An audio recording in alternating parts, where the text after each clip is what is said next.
Bump Love is brought to you by Nutri makes us strong and healthier.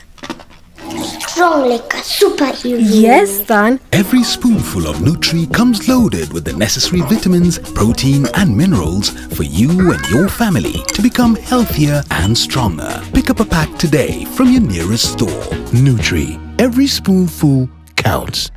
Hello and welcome back to Bump Love. We are speaking malnutrition in children, and still on this episode we have Regina Nantege, aka Regis Dietitian. She's a dietitian with Impact Nutrition Company. And in the previous episode we spoke about micronutrient deficiencies. What would you say are the effects of having deficiencies of nutrients in our children's diets? Okay. So if your child has... Scare the parents. Yeah, don't hold back. Don't hold back. Yeah, it's but of course, you know, it comes slowly. So if your child has a deficiency, like I said, it builds up slowly. But one of the things that worry us most in the healthcare side is that when this child is, for example, anemic, they have low productivity. Like even the way they learn in class, they are slow learners. Not that all slow learners have iron deficiency, but we have seen that when people are anemic and then they are given more iron and they improve their iron status, they have better productivity in class, even in adults, and more significant in children. So anemia causes low productivity. Anemia causes delayed congenital development. The brain is slow. Your basically development is slow. And then, sadly, if a child is anemic, let's say a neonat, like 0 days, 3 days, the chances of deaths are higher in these children. We have anemia being linked to very many deaths, neonates and even maternal deaths. So that's why even, I'll talk about that in the interventions. I was going to talk about the intervention. But the other consequence of having malnutrition is that you have, let's imagine we have a family where they are not getting sufficient vitamin C all year round. One child comes from school with a flu, all the children in the house get the flu. And so many families, it's already happening. Like literally in every home. The adults pick up as well. But when we just get this family, increase vitamin C intake, one child comes with a flu, there's a likelihood the other children won't pick it up because they're more, you know, immune is really strong. And then in addition to that, let's imagine everyone gets it. The period for which they get sick is shorter. You shorten the recovery period. Even for all other diseases. We have studies on malaria where people who are eating sufficient amounts of vitamin C and A, which boost immunity, recover faster from the malaria than those who are not getting sufficient. Both on medication, but rather recover faster. So we have to pay attention to these nutrients. The other issue is, of course, things that we all know about from our science. If your child is not getting vitamin D, they're going to get rickets.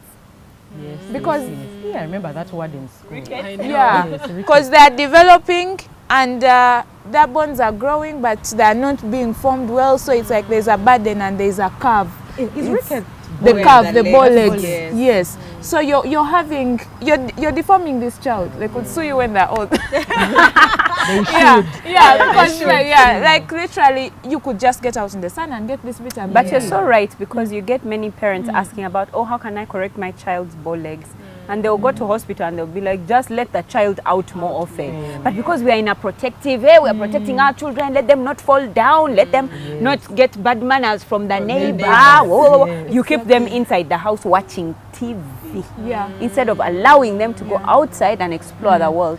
And this is son of before 10 a.m. please, parents. Exactly. And you see, because this is also the parenting side, because this is what you do at Bump Lab. You help people parent better. People are letting their children have very wrong sleep routines. The child sleeps at about midnight, like an adult, and wakes up at 11 a.m. When they get the morning sun, the sun is gone. The vitamin D is gone. It's gone. In the evening at about 6 when they could get that evening sun as well, because with the vitamin D you can get those 2 times, the morning, early morning and late evening. If you get 15 minutes exposure, your body activates the vitamin D that's already made. Even in the evening when they would have gone out, they are playing video games. That's when the cartoons are on TV. So they miss out. And then you go to the hospital and buy vitamin D supplements, and you complain you have a big budget. with all the sun we have all year round, really. Yeah, makes no sense. Yeah, so those are some of the things. Some things with nutrition we see them, but most things we see them late. For example, for excess weight, you're going to take in excess energy for days, and all of a sudden your child is big. First you think, oh, my child is chubby. Healthy. Your neighbors will say you're rich. Second, no, that's the fact. Second, you'll be measuring the circumference of the child, and it's the circumference of yours. Like you're seeing excess weight, and you can see this child is really big. They are not as flexible, they are feeling heavy. And by the way, the bigger consequence of childhood malnutrition is that it presents as a risk in later life. The children who are obese as children are more likely to get cancers. It's already known that childhood obesity and the adult cancer onset, the risk is higher. It's already known that even undernutrition, imagine I was underweight, undernourished, but my risk of getting non-communicable diseases is higher. It's annoying. So we have a cycle, and that's what we are calling it, we're getting into the triple burden of disease in our low-income countries, because we have people who are underweight in childhood, but their risk of getting non-communicable disease is higher in adulthood. Even their risk of obesity, there is a study suggesting that those who had malnutrition when they were in the uterus, fetal, they have a higher chance of getting overweight after that period. So you really wonder, like you're exposed to under and then over, and then because that over also increases your risk of getting other diseases. Because if you're obese, the risk of getting diabetes is higher. If you're obese, the risk of getting even small things like heartburn, it's a higher likelihood that an obese child is going to have heartburns.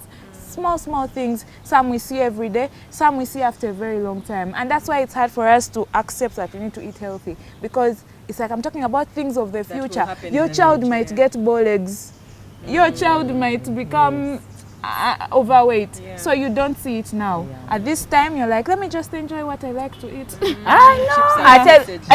Let me tell you, you enter Cafe Javas and you see children are overweight for their age, but there is chips, there is milkshakes, there is burgers, there is pizzas, and you're the mother, your plate, you're eating it, you've asked for a takeaway pack to pack up, but your child who is a third your age is eating the whole meal. Exactly. And yet their energy requirement for that age is lower than yours. Of course, the adolescents, for them their energy requirement is high, but still they'll expend the energy. Yes, we need to be cautious. And what I've seen is that when people internalize the effects of malnutrition, they start to take decisions in the now, because you want to look a certain way, you want your child to be a certain way, so take decisions for the future. I like that. Thank you for scaring us. So what can we do, those of us who want to be proactive about helping our children have the right nutrients? So you talked about the 4 manifestations of malnutrition. What do we eat for each of those, or what do we give our children for each of those not to be manifested in our kids? Okay, so for underweight, definitely more energy. Most of the time when a mother comes in with an underweight child, when you look through their meals through the day, they're not having sufficient meals. A child should eat 3 meals and 2 snacks. Healthy, of course. So when you fix that with a child who is underweight, most of the time you fix underweight. And if it's babies who are still breastfeeding, you most of the time see less milk is being provided. Probably the mother started work, so they don't have enough time to breastfeed. They are not expressing. So for those below 2 years, I would encourage mothers, express. Express. I know there is so many there is a lot of negativity around expressing. People have myths that the breast will do what, etc. But that can be corrected. The impact of this breast milk and the things you're worried about that we are not even sure happen. There is nowhere where it's confirmed that those who expressed had the sagging breast as compared to those who didn't express. We didn't express their sagging. Anyway. Perfect. So we don't have that confirmed. But what we have confirmed is that a child who is using breast milk is growing better, is having a better immunity. So why don't we go with the facts? When you confirm your myths, then you can stop. Yes. Express that milk, and learn to express when you're not under pressure. True. You know you're going to start work after 3 months. On the day you're going back to work, you're trying to express milk. You're under pressure, you're not going to get that milk. Yeah. That day your baby is going to lack. And of course, usually the cycle continues, then your baby will get underweight. She said, my baby was chubby before 3 months, now the baby is losing weight. So express milk. Then you blame the house girl. Exactly. I digress. Sorry, continue. It's okay. And that brings us to a point of, if you express the milk, it's even less likely that they'll give less. Because it's less preparation. Because the expressed breast milk, you express it, put it in an individual bottle per feed. If your child takes 60 mils per feed, put in different 60 ml bottles. The maid or the help or your sister who is home picks it from the refrigerator, warms it and gives the baby. While with other feeds, there is preparation time. Someone is going to be washing plates and forgets to boil the milk. Someone is going to be washing clothes and forgets to heat the water to mix the formula. Meaning that they have created a time lag for your baby's feed. The baby was supposed to feed every 2 hours, now they're feeding every 3 hours. Remember, their stomach is really small. Yeah. So they have to take in more frequently to get sufficient. They'll get underweight. But if, plan for your baby's feeding. Then for those of us who have overweight children, caution on the energy. If you take in excess energy, of course for the body, for it thinks, okay, they've given me excess today, let me store a time for the future. As fat, it stores. So just check the energy intake. So by energy, you mean Carbohydrates. Carbohydrate And fat is the biggest source of energy in our diet. So just check on them. Omit some and replace them with foods like protein. For example, you find children coming back from school where they probably had 3 meals, sufficient energy, but as they go home, you're still loading with energy. A drink. Go home snacks. Go home snacks. So why don't you make those go home snacks about the protein, about the vitamins, so that you reduce the energy intake. Then for those who are anemic at home, it's easy. 3 meals a day, make sure they have something with iron. We have millet, we have beans, and some of our porridges have millet. We have beans, we have millet, liver, meat. These are very good sources of iron. We have beetroot, we have hibiscus. Blend it up in their juices. Complement the meals. And you don't have to cook them in boring ways. Every time we talk about healthy eating, people think because they've said it's for health, boil the beans like that. Make them enjoyable. Make them nice. Get that hibiscus, blend it with their favorite fruit, maybe a mango. Make a mango hibiscus blend so that they enjoy it every day. That looks yellowish. But you call a child to drink beetroot, they even have to put the it's not fair. It's not fair. You also can't take it. And if you make it enjoyable, it will be every other day. It will be a part of your diet. And that way, we have daily iron intake that prevents anemia in the long run. And calcium as well. We can have it every day. People don't like mukene, but it's our best sources. Mukene and inkeje. Because we eat their bones. People who actually like mukene. I actually like mukene. Oh my goodness. I cannot. Yeah. I'm like, are you a fish or fish? Make up your mind. So, a struggle. actually, if your parent who doesn't like it, just try it for your child. You might be surprised.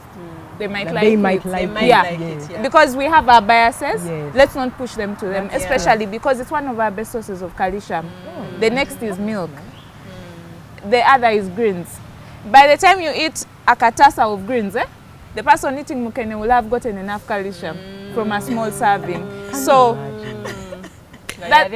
exactly. That's why most of your child eat your salad. Exactly. Your greens, your spinach.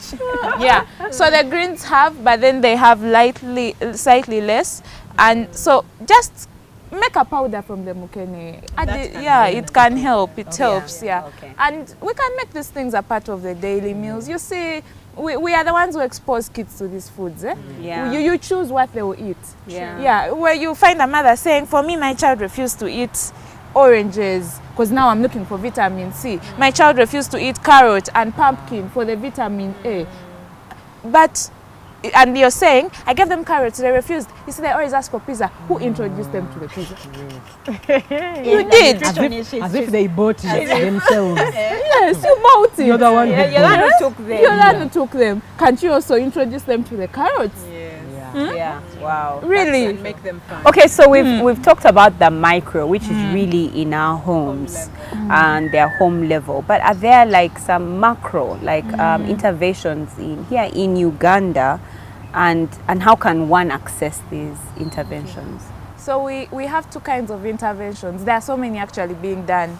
We have done well on that level. And we have things that are done so that we access them as consumer goods.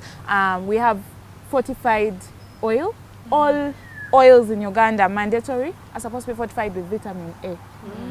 Because we noticed. I didn't know that. Yeah, we see that the that's fortified. but we didn't I didn't realize realize it was mandatory. It's mandatory. So as they try to every oil manufacturer has to add vitamin A because we realized this is something every home uses. That's so true. No, that's so true, because even for the people that I've had the privilege of being able to see the people who are unable, they will always buy some cooking oil, even if they don't have the beans. I've seen them fry posho. Exactly. Yeah, you put oil, put the posho in, put water, put some always use tomatoes, some and they will always be. Yeah. So we have fortified oil, vitamin A mandatory, because we realize there's a lot of vitamin A deficiency in the country. Then we have iron fortification for all the flours. Yes. All flours, you're going to see wheat flours with an iron fortification. Fortification means they add iron or vitamin A, a nutrient that wasn't there, or that was lost a bit during processing. So they add so that it's sufficient. Then we have mandatory fortification of salt, the iodized salt. They added iodine. Though some people think it's healthier salt. No, it's just salt with iodine. No. I had someone say, okay, this is off. I had someone say, you see, for me, I can eat salt at table because it's iodized. My God, you have really bust this myth because I was so sure iodized. But I thought when it's fortified, They even send you to get It's iodine. even finer. It's still sodium. It's still And when we talked sodium. about the dietary-related non-communicable diseases, hypertension, if you take a lot of sodium, your high blood pressure is... So it's still it's Oh, you're saying they sodium. were taking more of it because they thought it It was healthy. healthy. Right, it was healthy. Because there It's was still sodium. uniodized. Oh, It's dear. still salt. Oh dear. I'm like, And how about sea salt? sea salt, as ideally, yes, you pick it from the sea, but it doesn't have a rich source of iodine. So what they do is they're fortifying everything that is processed and packaged so that we get iodine. You remember when we were young, there were so many people with goiter. Yes. That's one of the Not so much anymore. micronutrients. Not so much anymore. Yes, because now everyone eats salt that's iodized. 99% of households in Uganda, according to the demographic survey, are accessing iodized salt. Yeah. Okay. So goiter Well is done. now gone. So we have done well in that regard. done. The other interventions are on the clinical level, where all children under 5 years, when you go for immunization, they drop vitamin A. You've seen every 6 months. yes. They give you a vitamin A supplement. And the other one that's clinical is for mothers. All pregnant mothers are getting iron. Some of them don't take it because they think it's about them. But I'm here to remind you that that baby stores iron stores when they are When they're in your womb. They store sufficient iron for the period of 6 months. So if you're not getting sufficient iron, there is even a likelihood of anemia before the child hits 6 months. Is it possible for a pregnant woman to be able to take foods throughout the period of their pregnancy that is rich enough in iron so that they do not need it to be supplemented? So the fact is that before supplementation protocol, you ensure the mother is not having sufficient iron in their diet. Then you say, now that you are not able to eat sufficient iron, let me give you a supplement. But over the years, we have realized that mothers are not getting the generally are iron. not Even when they getting, suggest they are yes. going to eat the iron-rich foods, they They don't. don't. Like if I ask any of us here, if we were pregnant, and I check through your diet history for yesterday, I'll realize There's no at least There was no iron. there was nothing with iron. I can't remember No, what I ate. it's so iron is in meat, liver, meat, liver, beans, hibiscus, beetroot. So so it was a national intervention saying the diets are generally deficient in iron. That's why we say let's mandatory have a supplementation. Sadly, even with the mandatory supplementation, very many women take just once, and the other days they don't. And most commonly, they are the same who don't even have access. But if I have a chance to chat with a mother and notice that she has sufficient in her diet, I can give her a leeway not to take, but it's very, very rare that a mother has sufficient. And also the folic acid, usually they have combined it. So it's important that we take this supplementation because we are protecting yourself and the baby. Thank you so much. Yes, thank you so much, Regina, for this for your words of wisdom when it comes to nutrition. And our takeaway really should be malnutrition often is interpreted to mean underweight, but we have learned today that it also manifests itself in overweight, which is obesity, and also in hidden hunger, which is in deficiencies of micronutrients. But not all hope is lost. Regina has ably told us that while there are so many factors that affect nutrition, the biggest changeable one is diet. So just change your diet and do better by both you and your children. And remember, this episode is in partnership with Nutri Uganda. Nutri Uganda has a variety of products, including Nutri Mama and Nutri Toto, and they have porridges which are formulated to address the challenges of malnutrition in children in the first 1,000 days of their development. So trust Nutri by Nutri. Until next time, with love from Bump Love.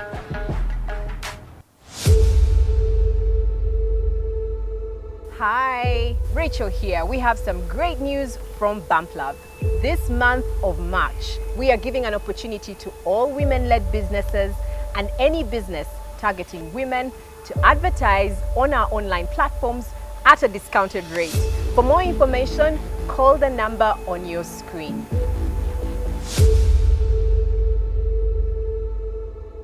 Bump Love was brought to you by Nutri makes us strong and healthier.